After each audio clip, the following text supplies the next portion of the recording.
Selain itu teman-teman yang perlu diperhatikan saat mengkodok sholat di waktu berhentinya haid, di waktu asar atau di waktu isya.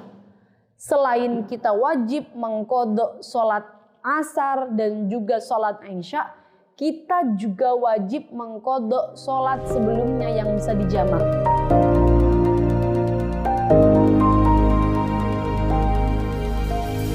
Assalamualaikum warahmatullahi wabarakatuh. Teman-teman sekalian, kembali lagi bersama kami Lim Production.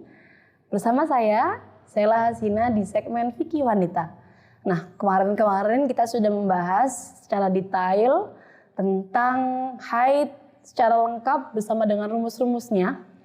Kita juga membahas tentang kemarin bahwa perempuan yang haid itu tidak boleh untuk melakukan sholat ya. Dan sholat yang ditinggalkan tidak perlu untuk diqodho. Namun teman-teman, sholat yang tidak perlu diqodho ini bukan berarti kemudian dia terbebas total dari kewajiban mengqodho sholat. Ada yang namanya kewajiban mengqodho sholat saat datangnya darah haid dan saat berhentinya darah haid.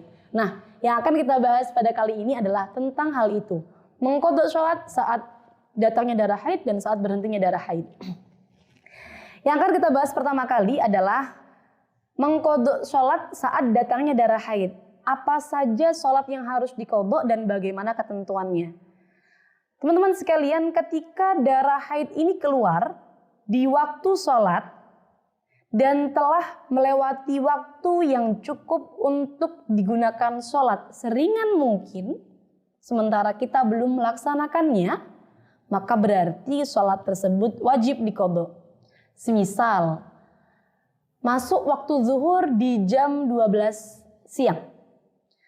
Kita butuh untuk sholat seringan mungkin, hanya wajib-wajibnya saya rasa 3 menit cukup. Nah, jam 12 lebih 3 menit dia belum melaksanakan sholat zuhur. Ternyata darah haid keluar. Maka berarti sholat zuhur wajib untuk diqodho. Seperti itu. Dan yang wajib diqodho hanya sholat zuhur saja.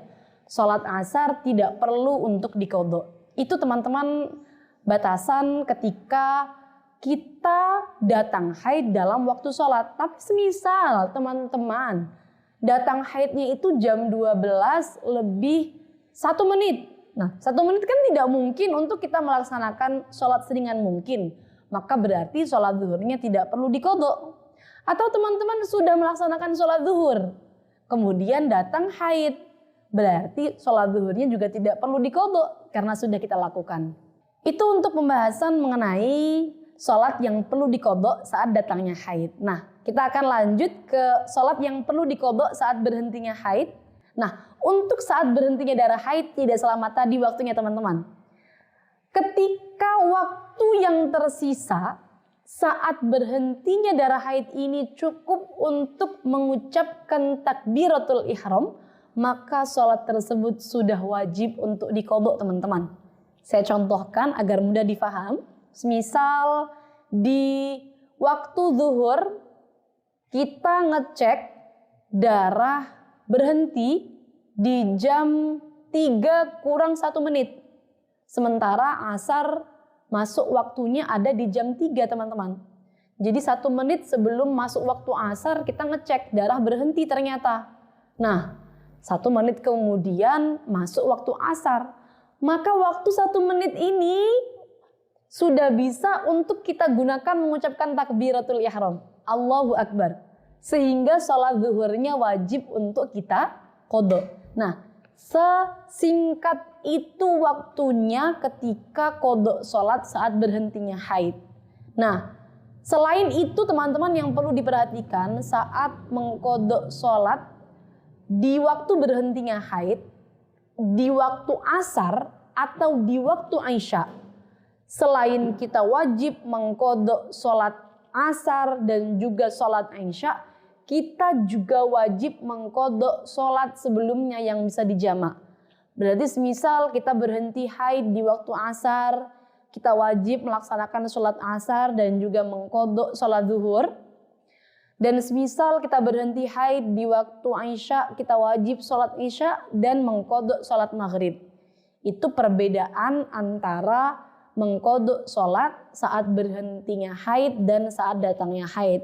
Teman-teman jangan tanya alasannya mengapa kok kita juga wajib mengqadha sholat saat berhentinya haid di waktu sholat sebelumnya. Kenapa kita perlu mengqadha zuhurnya padahal jelas-jelas kita dalam keadaan haid? Karena itu semua adalah ta'abudi. Ta'abudi itu berarti sudah dari sananya demikian, dari para ulamanya demikian. Nah, semoga bisa dipaham teman-teman sekalian, sholat-sholat yang perlu diqadha saat datang dan berhentinya haid.